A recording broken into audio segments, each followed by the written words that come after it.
Assalamualaikum warahmatullahi wabarakatuh. Nama saya Rijal Muhammad Yazid dengan NIM 34111171066. Saya sebagai software engineer dalam pembangunan perangkat lunak Ariska Futsal.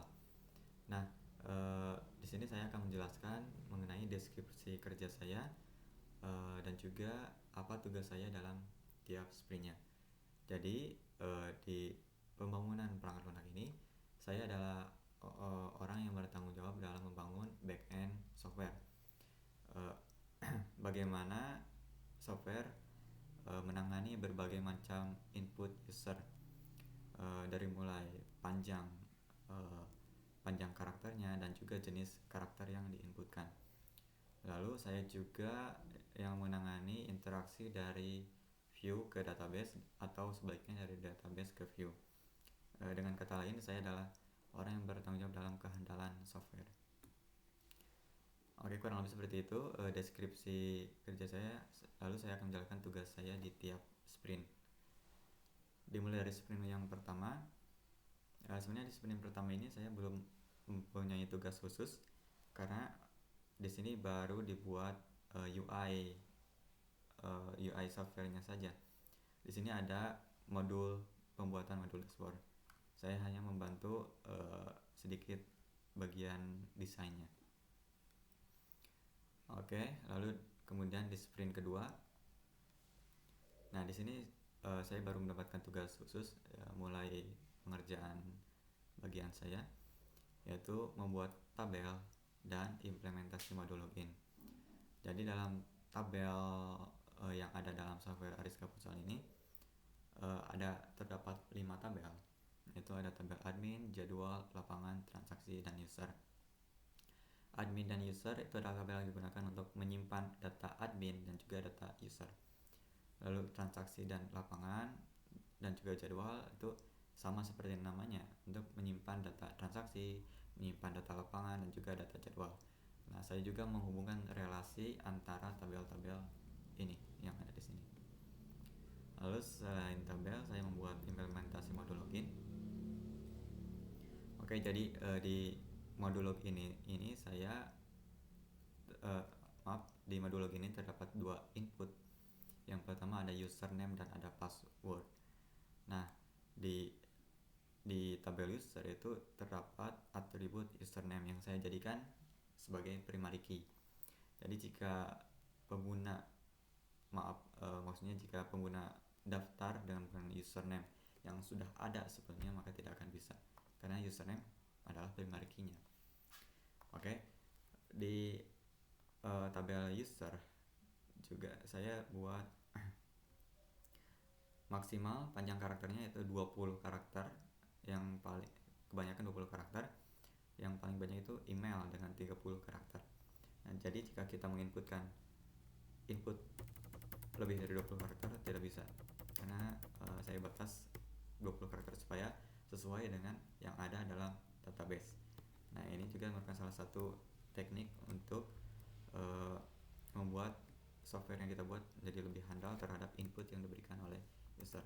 Lalu di sini terdapat input checkbox. Remember me.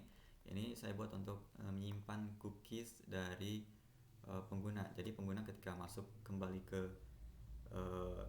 ke web sini, dia tidak perlu memasukkan username dan password lagi karena cookiesnya sudah pernah disimpan apabila dia mengecek tombol remember me ketika login.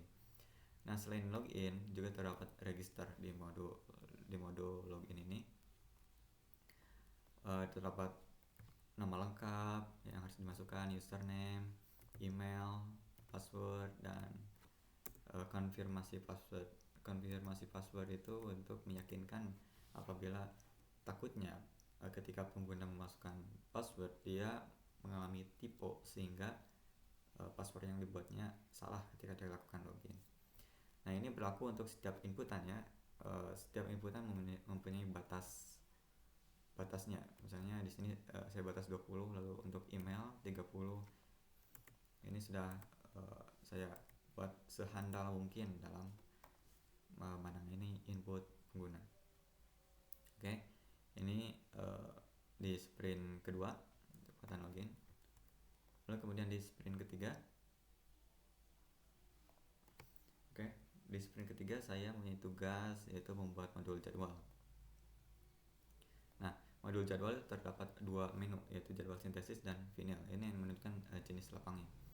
Nah, di modul jadwal ini saya buat berbentuk tabel, informasinya berbentuk tabel. Data yang dibutuhkan dalam modul jadwal ini berasal dari dua tabel yang ada di database. Yang pertama tabel jadwal, yang kedua tabel transaksi.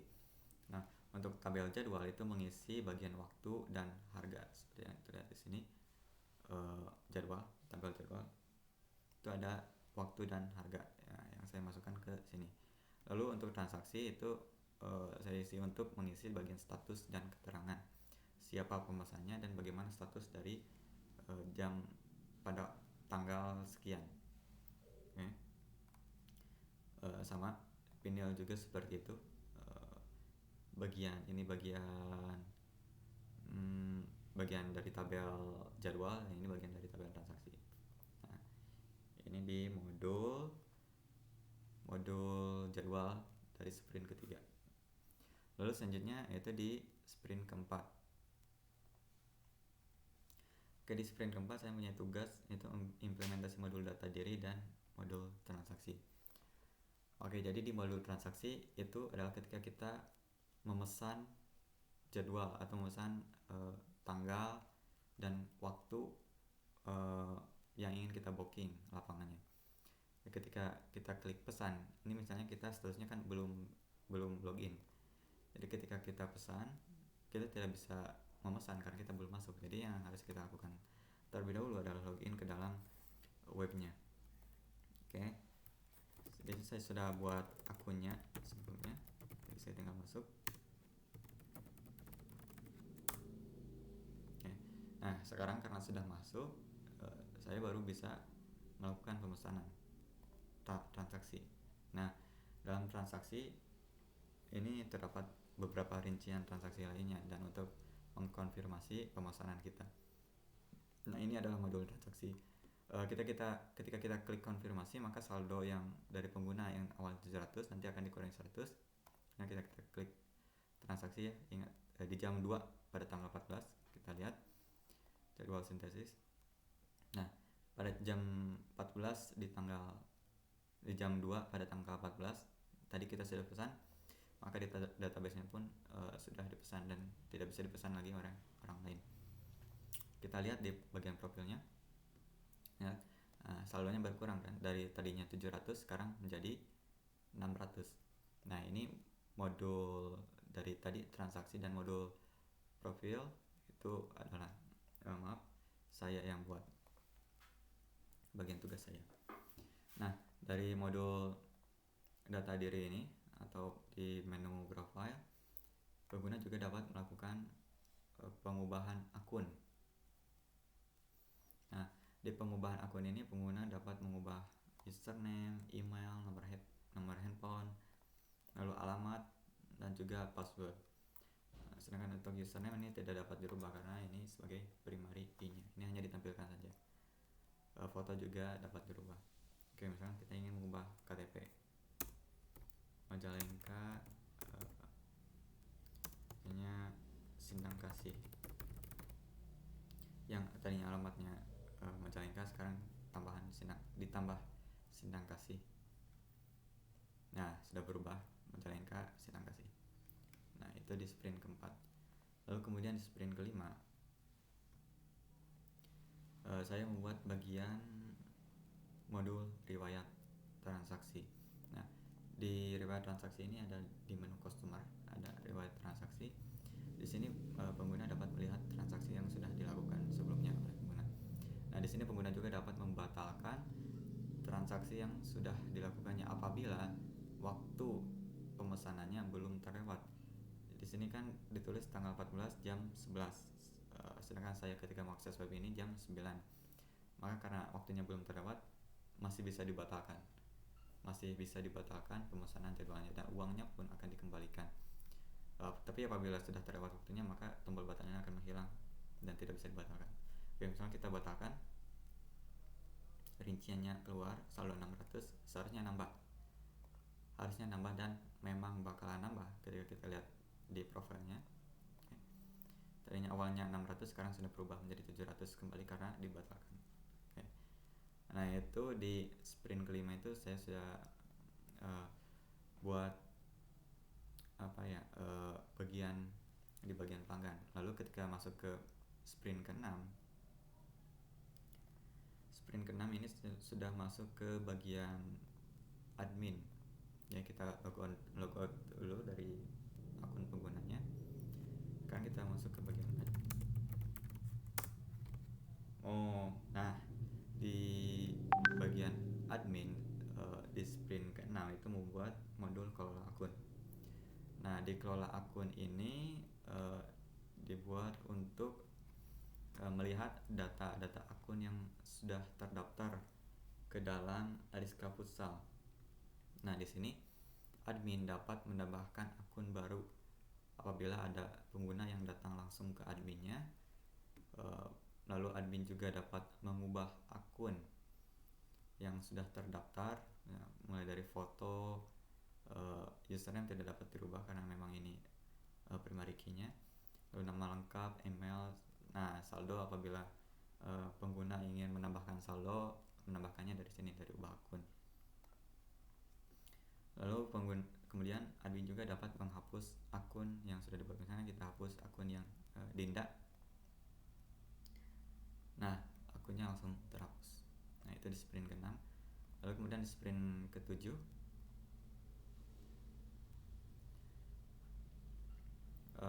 modul kelola jadwal. Kelola jadwal.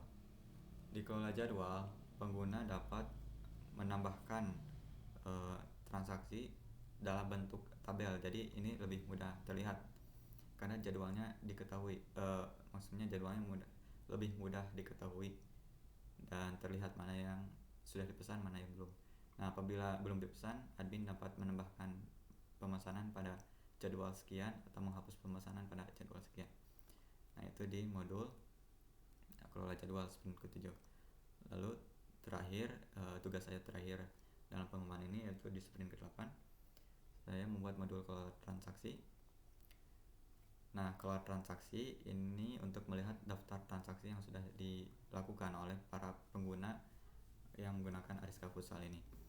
Admin dapat menghapus, sama seperti kelola akun, dapat menghapus, dapat mengubah transaksi dan menambahkan transaksi.